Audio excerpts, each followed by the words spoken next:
de frustration, beaucoup de pleurs, beaucoup d'émotions dans ce qui se passe à Libreville en ce moment.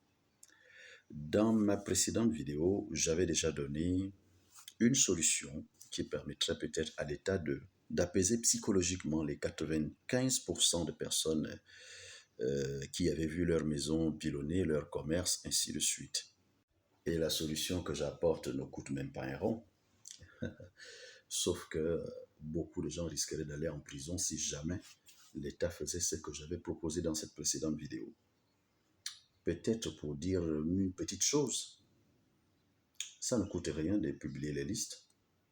Dès qu'on publie les listes, chacun saura que tel m'avait vendu un mauvais terrain, un faux terrain alors qu'il avait déjà perçu de l'argent, ce qui conduira simplement aux emprisonnements, aux arrestations, ceux qui vont porter plainte et autres, et qui seront dédommagés. Ça ne coûte absolument rien. Je le développe beaucoup plus dans ma précédente vidéo.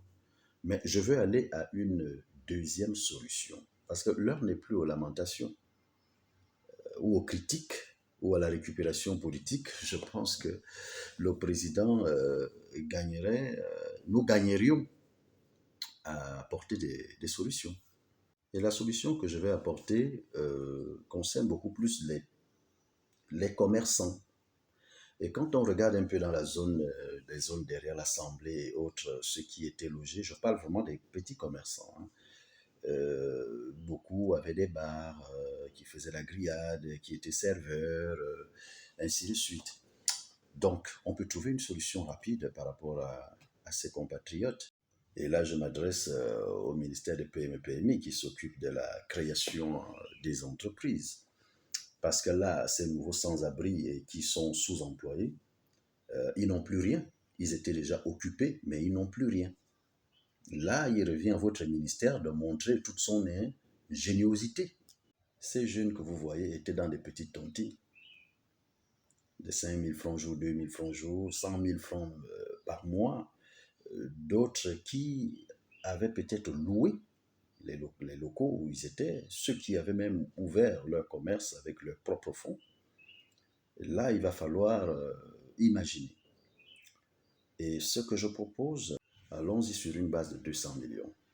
Normalement, s'il s'agissait d'un projet global, on aurait amené ça à 1 milliard, selon moi. Bon, comme il s'agit simplement de Libreville, allons-y sur une base de 200 millions. Et comme ils étaient déjà dans le showbiz, dans la restauration et autres, alors on peut faire que dans chaque grand quartier de Libreville, on ouvre un grand restaurant où on va responsabiliser 3 Gabonais qui vont faire dans la grillade et autres, ainsi de suite. Donc, si on le fait pour chaque grand quartier de Libreville et responsabiliser les Gabonais, ces Gabonais vont employer d'autres Gabonais et on va leur accorder un moratoire qui fera en sorte qu'ils payent, qu'ils commencent à rembourser 1 an après. Cela permettra de les occuper, de les réinsérer et de continuer à donner une bonne régularité à la fiscalité. Parce que ce qu'on oublie, c'est que là où on a cassé là, tous ces gens payaient les taxes. Mais c'est un manque à gagner pour l'État. Donc cela permettra de maintenir les taxes parce que ces jeunes seront désormais occupés à faire quelque chose. Peut-être que ce ne sera pas la même chose que ce qu'ils gagnaient avant, mais ce serait déjà quand même quelque chose parce qu'ils seront déjà occupés. Et cette affaire de un jeune, une cafette, non. Attendez, la question des cafettes, ce n'est pas dans la culture gabonaise. Le Gabonais, c'est d'abord un vantard. C'est un orgueilleux, c'est un vantard. Quand il mange, il veut être bien assis. Il mange étant assis. Ce n'est pas dans notre mentalité de manger étant debout. Ce sont les Burkinabés qui nous ont amené cette habitude.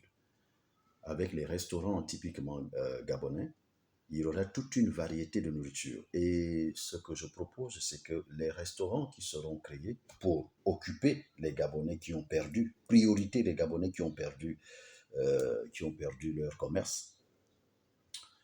Par exemple, le restaurant de Nzayon spécialement pour les bouillons, le restaurant, je ne sais pas, de Vendo, bon, je dis des choses comme ça, de Vendo spécialement pour la viande rousse.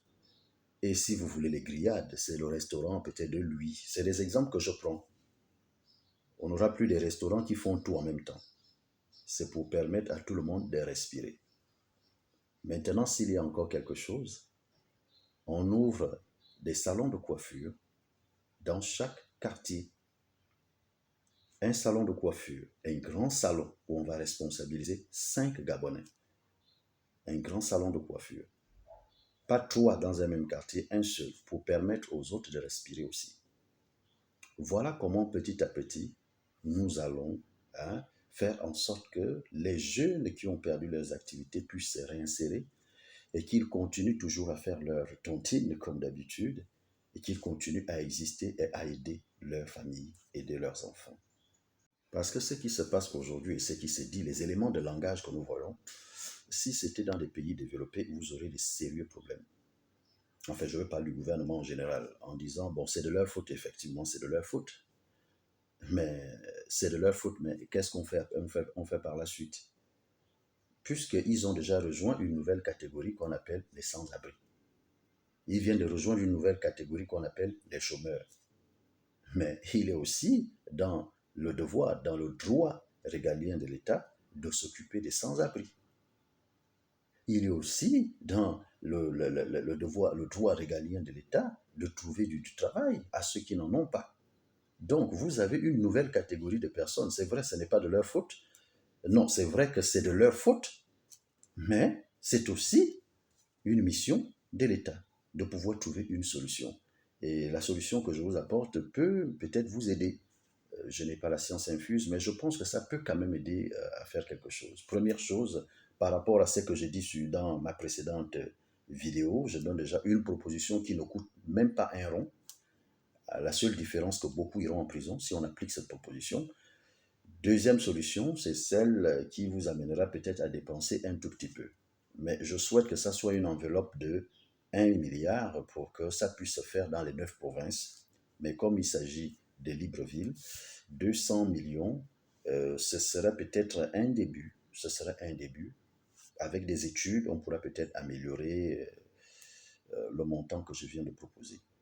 Alors pourquoi je fais cette proposition? C'est simplement parce que lorsque vous embêtez un Gabonais, vous avez emmerdé toute sa famille. Lorsque vous faites d'un Gabonais un sans-abri, vous avez consterné toute une famille. À tort ou à raison, il faut trouver une solution. Et lorsque vous avez trouvé une solution à un Gabonais, vous avez aidé toute sa famille. Parce que ceux qui avaient des commerces là arrivaient à aider leurs parents au village. J'ai entendu certains dire avec beaucoup de légèreté, retourner au village. Les villages n'ont plus la même configuration qu'hier. Moi, je suis des Bitam. Je vous assure qu'on achète le manioc même au village. Il y a même déjà le courant au village. On paye Edan, on paye tout, on paye le canal Sat. Je ne sais pas comment ça se passe au sud du pays, mais chez nous, au Walentem, les villages ne sont plus ce qu'ils étaient avant. Bon, j'ai entendu qu'au sud, les gens sont encore très attachés à la nature. Mais chez nous, ce n'est pas le cas. Donc, quand vous dites avec légèreté, retourner au village, je pense que ce n'est pas ça, c'est pas ça la solution. Ce n'est pas ça la solution. Au lieu de condamner et dire à chaque fois c'est de leur faute, trouvons plutôt les idées et les moyens pour pouvoir occuper ces citoyens qui ont tout perdu, les réinsérer pour éviter les maladies, les AVC, les frustrations, la prostitution et tout le reste.